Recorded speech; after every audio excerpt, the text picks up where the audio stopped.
And now you see I can count how many allowed states I have, and thereby I can evaluate that function I defined earlier, this n of p. So let me move this out of the way. Just write that here. Take this off. So how many states do I have? Well, n of p is equal to, the total range is 2p, and you have divided by h over L. So that's equal to p over h times 2L. So this is the result for n of p in one dimension. So as I had said earlier, in one dimension we expect it to be proportional to p to the power 1, but now we also have the constants that go with it.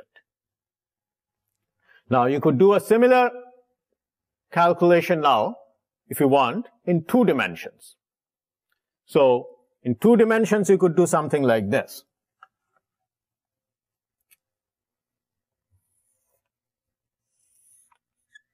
So we now have this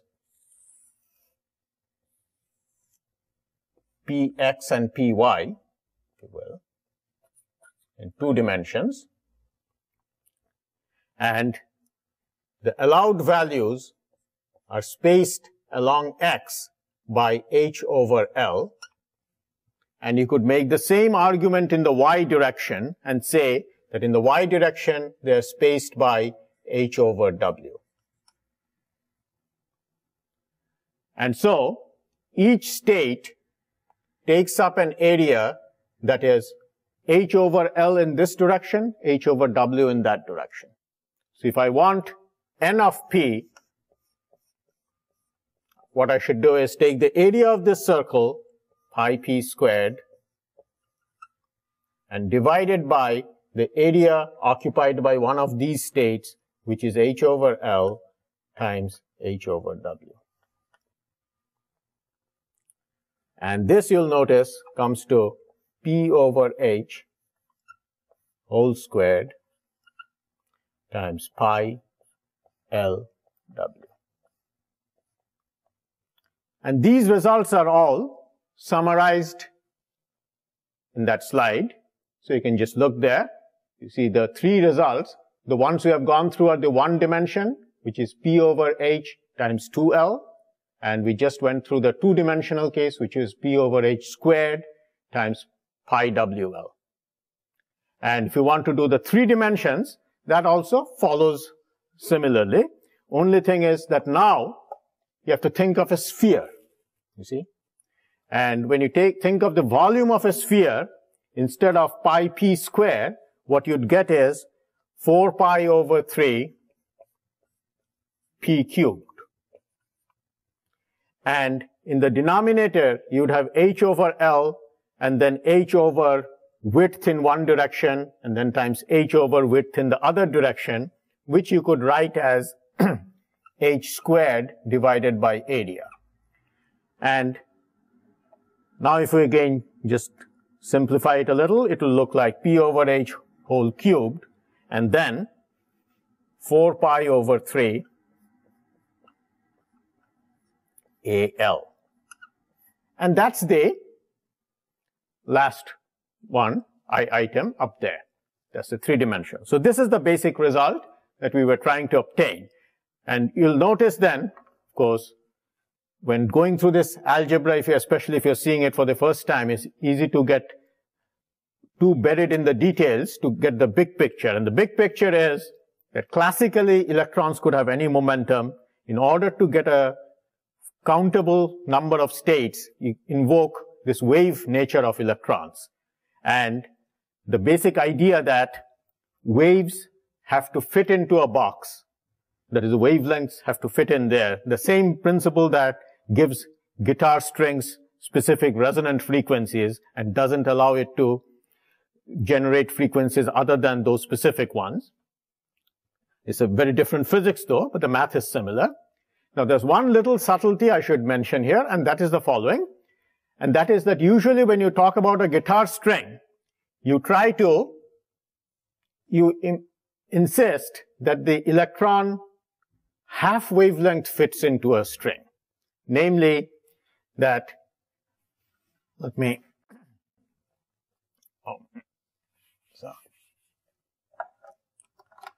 namely that the electron wavelength should, the minimum one would be like the half wavelength fits in, or you could have the next one, which is this. Now, but the way I did it though, you'll notice, is we said that the length should be some integer times the wavelength, rather than put a half wavelength.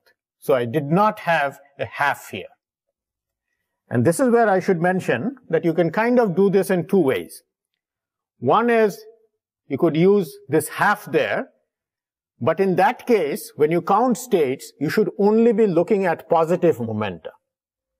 Only this part of the thing. Because when you look at a thing like this, if you wrote the actual equation for this, it would be like, say, sine px type of thing. And sine minus px is essentially the same function. So a minus p and a plus p, you don't really talk about minus p's in this picture. You just count this much. On the other hand, the way we did it, we took this entire range. And that corresponds to what people call periodic boundary conditions. Namely, that is, instead of thinking of a string that is pinned at two ends, you think of it as if it's a ring, as if the left end is connected back to the right end. So that what you have here is waves that are running around the whole thing. And when it is running around the whole thing, it means you could have a plus p that is running in one direction and a minus p that is running in another direction. And so you count the entire window. But now, of course, the states are, you don't include the half here. Now, regardless of how you count it, finally, what you get for this function will look the same. In one case, you will count the entire range 2p and divide it by this h over L. In the other case, you would just count a range of p, but then you would use only half of the states would be spaced much closer because it would be in multiples of half a wavelength. But however you do it, the final result is the same. And this periodic boundary condition, this idea that, okay, here's a solid, and you think of it as if the left end is connected back to the right. That's this what's called the periodic boundary condition. And that's very widely used. And you might say, well, that's not really right. After all, this box looks much more correct. You know, there's a electron, it's more like a guitar string. The electron has to go to 0 at the two ends. It can't get out of the solid. And that's kind of true. It's just that mathematically, it is usually more convenient to deal with this periodic boundary condition. And so although physically that's not what you have, the argument that people use is, in big solids, people use this argument that, well, the actual boundary condition in a big solid does not matter. And so you can use whatever is mathematically convenient. And this is kind of has been used very widely in solid state physics for a long time. Of course, now that you are getting into small things, small conductors, where the actual boundary conditions matter, this is something that one has to worry about in small things. So one very nice example that I'll talk about later is this graphene, which is like a layer from the surface of graphite, which is being studied. And interestingly, it has been studied both in the form of a rectangular conductor, where you might think that you want box boundary conditions, where things stop at the ends. But it has also been studied in a form that's called a carbon nanotube, where it is actually folded over like this, where actually you really have periodic boundary conditions. And when people measure those, what they find is, well, if it's a big thing, it doesn't make much of a difference, whether you're looking at graphene or at carbon nanotubes. But when you look at small things, it does make a difference, because one corresponds to fitting half wavelengths, the other corresponds to fitting full wavelengths, running waves around the circumference. But for our purpose then, the main point I wanted to get across in this module is just how you write that constant that describes the total number of states, because once you have this, then the rest follows in terms of how you obtain density of states. Check it out now, y'all. NanoHub U, online instruction. Welcome to module 2.3 then. And just to remind you what we did in the last two modules this week is we introduced this model starting from an energy momentum relation. And the last module, we used this idea that electron is a wave with a certain de Broglie wavelength, which has to fit into a box.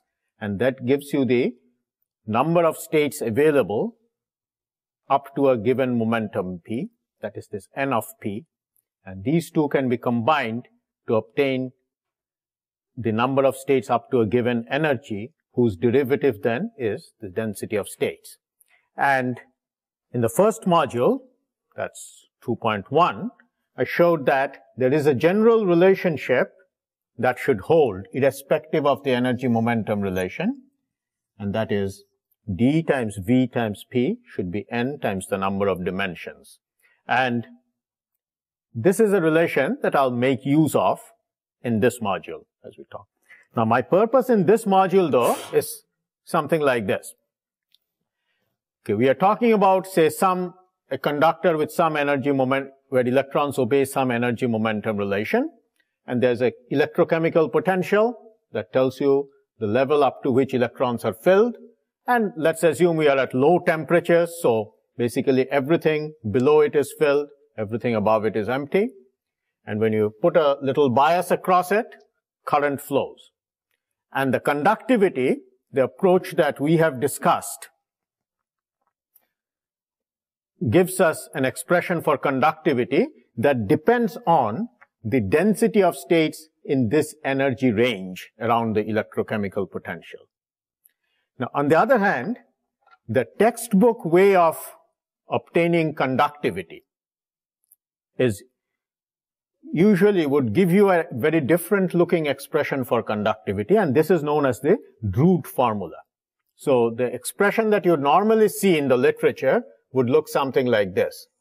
Sigma is equal to q squared tau over m.